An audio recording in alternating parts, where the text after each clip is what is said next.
I was absolutely blown away when I was reviewing footage of a camera I had set up outside at one of my suet feeders and saw a bird I've never seen before.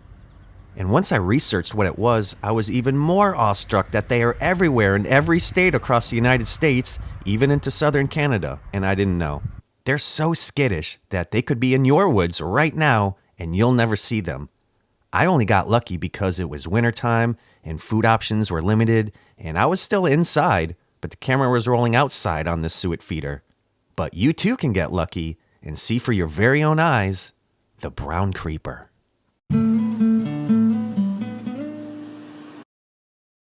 Well, maybe you're not privy to all the kinds of coastal and migratory birds there are in the United States, but that's okay. I'm not even really talking about them, or birds that are rare. We all pretty much know our local birds and songbirds, right? I mean, we've all seen them. Chickadees, cardinals, bluebirds, robins, the finches like goldfinches and purple finches, the house wrens, crows, blue jays, grosbeaks, juncos, mockingbirds, mourning doves, sparrows of all kinds. There's titmouses, nuthatches, woodpeckers, and flickers.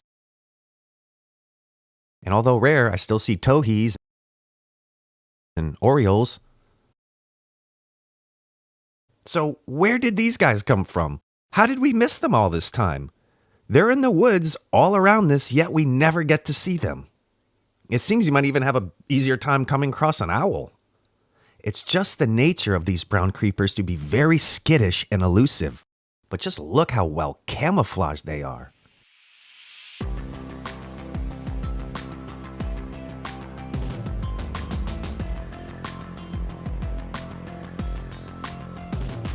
Another main reason why we hardly ever see them. They're a delicate little slim-bodied songbird. They have a long tail and a sharp curved beak, and it's a mottled brown colored back that helps it blend in with the trees and bark perfectly. They have a white belly that usually remains hidden against the tree trunk, and it uses its beautiful stiff tail for balance and support, as woodpeckers do. They eat and search for insects and all kinds of invertebrates that live on and in between the barks of trees.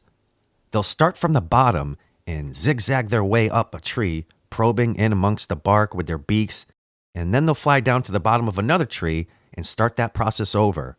Knowing this behavior and what to look out for is what's going to help you try to spot them now. And it's said that they sometimes eat seeds in winter, so you can do the same thing. Put out a suet feeder during the wintertime to help out all your birds. It doesn't even cost much, and you might get lucky. You can get a simple hanging cage suet feeder for like $2 to $4. And all the different cakes you can get for them, and all their varieties cost anywhere from $1.50 to maybe $2.50.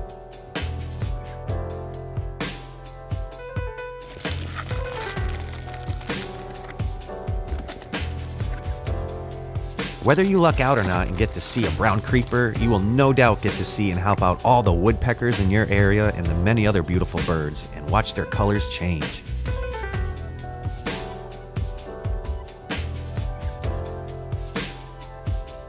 Brown creepers are year-round residents of North America. They live in every state of the United States, and they're also considered migratory birds. They'll fly all the way up to Canada and Alaska and the northeast and northwestern corners of the United States to breed. Their breeding season begins in April, and they love mature forests, especially conifers. They'll be found in mixed deciduous and conifers. So that makes this little moment that we're watching in the Carolinas even more special. It found my home in woods as its winter sanctuary. The moment is only temporary, as we now know it's going to go fly potentially 1,000 miles away in a couple more months to go make even more little brown creepers for us to go try and spot. They can fly as far south as El Salvador, Honduras, and Guatemala, and they've even made it over to Bermuda. Also, what can help you detect them is knowing their call and what it sounds like. It's very high pitched and it only lasts for a couple seconds. Here it is. Get to know it.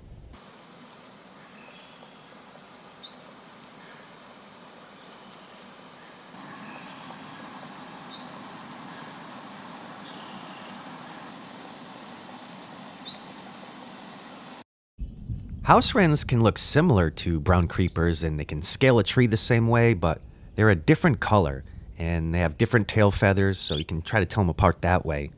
Plus, wrens aren't timid. You'll see them everywhere and they feed on the ground all the time. Nuthatches, too, have their similar behavior, so you'll probably see a lot of these guys when trying to look for and attract brown creepers, but I love nuthatches. They're very underrated. We don't talk about them enough. Anyways, thank you so much for watching, and I hope you enjoyed. I wish you luck getting to see one in person, and now you know what to look out for, and what to listen for, and what suet you can use to attract them, especially in the winter months, but don't be discouraged. Oh, and definitely have the suet feeder hanging against the tree. The ones that were hanging, free hanging, weren't getting visited, so make sure your feeder is up against the tree. And of course, I'd love to hear if you've ever seen one and where you saw it, what time of year it was if you could. Thank you. And I'll see you all in the next one.